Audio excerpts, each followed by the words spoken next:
Let's go through the elimination method for solving a system with 3 equations and 3 unknowns. We will break down each of these steps a little bit further, but for this example, I'll just sort of go through it step by step. To begin with, I want to eliminate the x variables from the second and third equations. So to do that, I will take my second equation, which we'll call R2, and subtract 2 times the first equation. And we'll take our third equation, R3, and subtract just the first equation. And let's rewrite the system now after doing those steps. So the first equation won't change. That'll still just be x plus y minus z equals -3. For the second equation, we have 2x minus 2 times x, so we've eliminated that x term. 3y minus 2 times y leaves us with just y. And then z minus 2 times -z ends up to be a z plus 2z. So that's a plus 3z equals 5 minus 2 times -3. So that's going to be a 5 plus 6, which is 11. For our third equation, we have x minus x, which is 0. Negative y minus y is a -2y. Negative 2z minus -z is a -2z plus z, which is a minus z.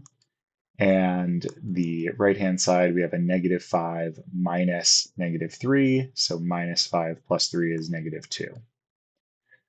At this point, we can eliminate the y variable from the first and third equations. So we can do, for the first equation, r1 minus r2 to get rid of the y variable. And for the third equation, we can do r3, the third equation, plus 2 times the second equation. So this now becomes the first equation. We still have that x, since there were no x's in the second equation. Subtracting the second equation, subtracting the second equation from the first equation, we'll still have that x. Then we have our y minus y, so we've eliminated that. And then minus z minus 3z ends up to be a minus 4z equals minus 3 minus 11 is going to be a minus 14. Second equation won't change. That's just going to be our y plus 3z equals 11. And our third equation, we have a no x terms in either of these two equations, so we don't do anything with that term. We have a minus 2y plus 2y, so we eliminate that. And then we have a minus z plus a 2 times 3z, so that's a minus z plus 6z, so that should be a 5z.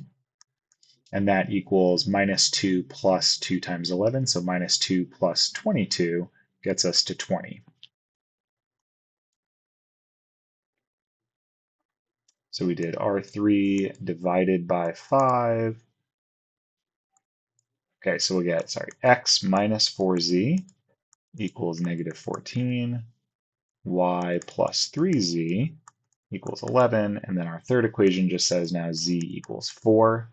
We plug that into our top equation, we'll get x minus 4 times 4 equals -14. That's x minus 16 equals -14. So x equals -14 plus 16, which is 2. And then for our second equation, we'll get y plus 3 times 4 equals 11. Y plus 12 equals 11. Y equals -1. So our solution to this system is x equals 2, y equals -1, z equals 4. And worth potentially plugging this back in just to double check that it works. Let's kind of go over some of the different operations we used when solving that. So there are 3 operations that we will use in general when solving a system using this elimination method. One is scaling. That means multiplying both sides of the equation by both sides of one of the equations by a non-zero number. If we come back here, let's see, where did we do some scaling? So we did some scaling, for example, in the step where we divided that third equation by 5. So um, I guess right here. So this would be an example of scaling.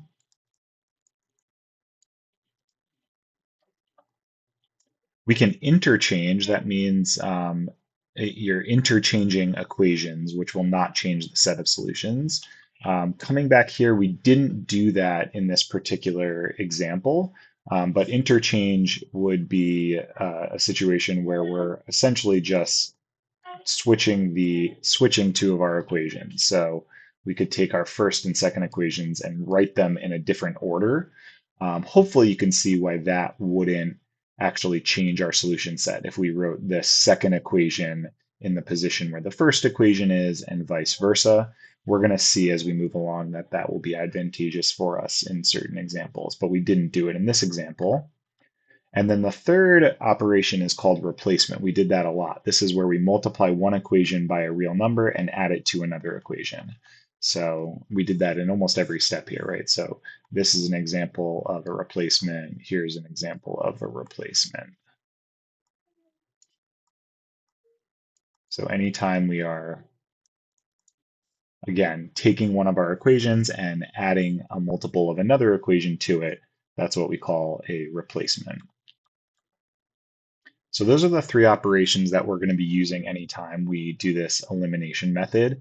The specific sort of order that you do this in and when it's advantageous to do one of these over another one is something that we will explore a bit further, but just sort of takes practice also. There is kind of an algorithmic approach to this of which of these steps you should be applying. For now, I just want to make sure you're comfortable with these different operations. So, what does each one mean? And maybe more importantly, why these are actually allowed. Why can we scale one of our equations and not actually change our solutions? Or why can we interchange? Or probably the hardest to follow is the replacement. Why are we allowed to do this replacement operation and not actually change our solution? So, I would recommend thinking about that carefully, go back to that example we showed here, or look at some of the other examples that you work through and make sure you're comfortable with each of these operations. And then again, sort of why these are allowed and why they don't change our solution set.